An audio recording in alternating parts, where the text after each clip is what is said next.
What's up, guys? Ninth Jim here, back with another Scarlet Violet video. Today we're doing another individual guide on Roaring Moon in depth. Hey, sorry if my camera's a little laggy today. Roaring Moon is a really powerful physical attacker that was just introduced in Scarlet Violet. It's one of the new Paradox Mons. It's Dragon Dark typing, which is okay. It does have that big glaring 4x weakness to Fairy, and it has 4 weaknesses as well, which is pretty okay. It's solid stats across the board with a lot of solid bulk, which is surprising, except for the physical defense, which could be patched up a bit theoretically.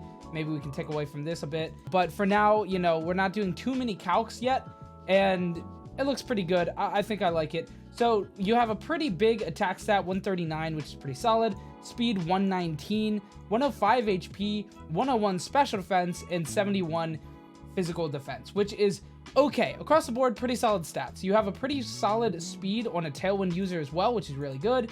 And you also have access to Breaking Swipe to kind of minimize that middling physical defense, kind of low. It also does have Protosynthesis, which is usually going to be boosting the attack because its base attack is just crazy, although you can set it up to where it is going to be boosting your speed. It has a pretty solid move pool and a lot of different ways to use it. You can have multiple different Tera types that are all very good. I've seen a lot of flying, I've seen a lot of steel, different kind of typings. I've seen some dragon as well, just to make really powerful breaking swipes or dragon claws. And it has Dragon Dance or Tailwind to make it very solid to set up as well. So starting it off, I have one Tera Type flying Roaring Moon Pokemon. We have Protosynthesis and Booster Energy to set it up. Protosynthesis is interesting because you can also proc it with Sunny Day, which means you could just slap a Torkoal on a team with this guy, and you're looking pretty good. This could be a pretty solid flexible Mon because you have Tailwind, so you could play it as like your, fast Mon on your Trick Room team, and run like a pretty flexible in or out of Trick Room team, with Torkoal being the big Mon in Trick Room and Roaring Moon being the big Mon out of Trick Room. And then you can use an item like a Life Orb or maybe even a Choice Band or just something that will do more damage, and Roaring Moon can just do a crazy amount of damage then. We have Acrobatics, Breaking Swipe, Tailwind, and Protect. Protect will be found on this set a lot of the time, but you don't have to if you don't want to.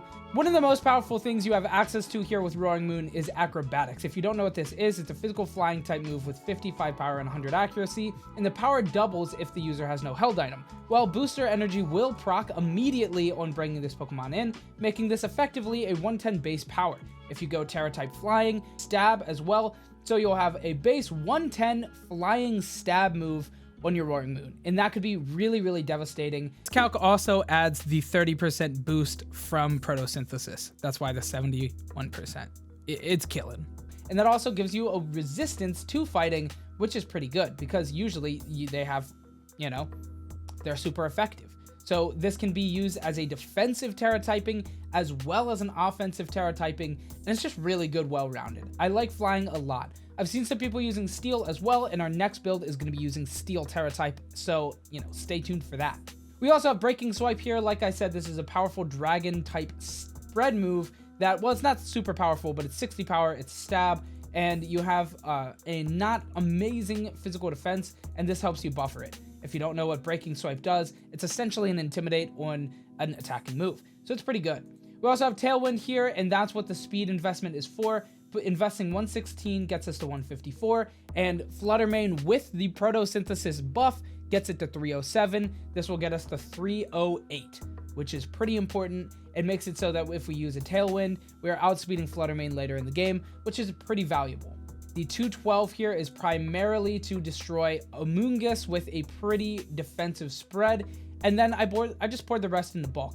172 here, and then instead of just giving it the extra 8 here, I figured the defense and special defense get a little bit more value going 1-1. Next, we have our second build, which is going to be the Tera Steel. We have things like Grimmsnarl, and look at this calc. Look at the damage into a Grimmsnarl. This is with the boost, the Protosynthesis boost, and it's very, very valuable. We have a Steel Tera typing here with Iron Head hitting 175 to 208, which gives us an Oko chance, which gives us a chance to Oko Grimmsnarl through Reflect.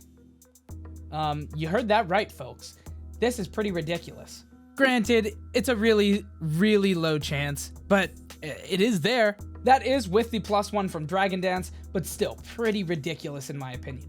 We have Tera Type Steel to give us Stab Iron Heads here. We also have Dragon Dance and Dragon Claw, and we have Protect. And this can be changed. All of this can be changed. If you don't want to have Dragon Dance and Protect on the same set, you can go Protect or Dragon Dance instead and pop this into a Throat Chop or something like that. I just think the Protect is so valuable on this Pokemon, on your strong Dragon Dance Pokemon. You don't want it to get taken out, and you don't want to have to switch defensively, so having that Protect so that you can do something with your other Pokemon is very valuable. Also, a notable thing for this damage here, this damage calc with the Grimmsnarl, we will be taking an OHKO every time if we do switch in G and POW, which is pretty ridiculous.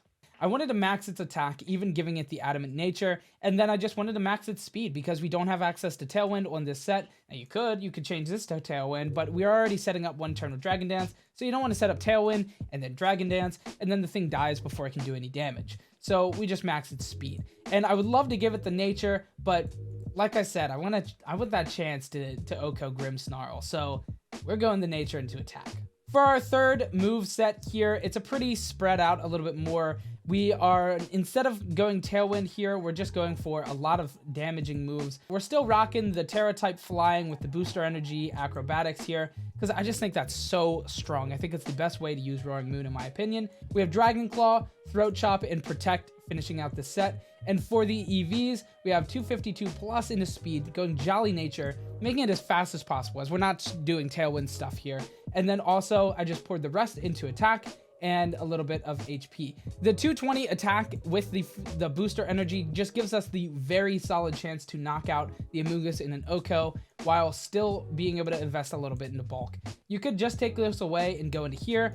I like this build. I don't think I really want to stray too much from this build for this build. Now this one is my favorite. I really like the Roaring Moon here, this kind of build, and I think this works really well on multiple teams. This works really well with Chi and POW. You're just doing a lot of damage with the acrobatics stuff, and I think it's really good.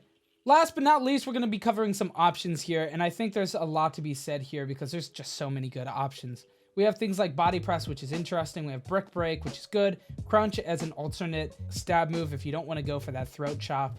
Dragon Claw, of course. Earthquake, which I've actually seen some ground Tera typing for powerful Earthquakes with things like Rotom and stuff, so that's definitely an option as well. Fire Fang for some more coverage, Rock Slide for more coverage, and actually this thing can be built really fast, so fast Rock Slides could be good. You could even Tera this into Rock, which could be cool. Shadow Claw coverage, Stomping Tantrum coverage, Substitute, which is very solid. You have access to Taunt. You have U-Turn, which could be really powerful, X-Scissor, and Zed Headbutt for coverage. So realistically, you have almost every coverage move, which also gives this Pokemon viability in almost every Tera typing. Anyway, that is going to be it for the video today. Thanks so much for watching, guys. I hope you enjoy. If you have any different builds or anything, comment them down below. And as always, the Pokepaste for all three of these builds is going to be in the description, so you can just click on it, copy paste into Showdown, and get playing. Goodbye.